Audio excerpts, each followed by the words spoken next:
Fostering disability അതൊരുപാട് മാനങ്ങളുള്ള ഒരു വാക്കാണ്. നമ്മുടെ ഇടയിൽ ഡിസബിലിറ്റി ഉള്ള ആൾക്കാർ ജനങ്ങൾ ഏറ്റെടുക്കണം എന്നാണ് ഞാൻ പറയുന്നത്. അതിൻ്റെ ആ പ്രോപ്പഗേഷൻ, അവരെ പഠിപ്പിക്കൽ, എത്ര നേരത്തെ ഇത് കണ്ടുപിടിക്കാൻ പറ്റും, എന്താണ് അതിനുള്ള പരിഹാരങ്ങൾ എന്നുള്ളത്. പലപ്പോഴും ഇത് അറിഞ്ഞാലും അതിനി മുമ്പോട്ടൊന്നുമില്ല എന്നാണ് ജനങ്ങളുടെ വിശ്വാസം.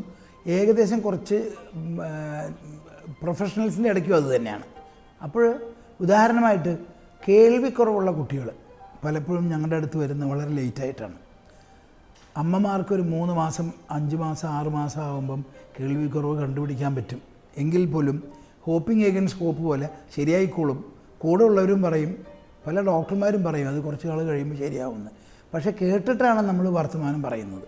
അപ്പോൾ കേൾവി പോയി കഴിഞ്ഞാൽ വർത്തമാനം ഡെഫ് മ്യൂട്ട് എന്ന് പറയും.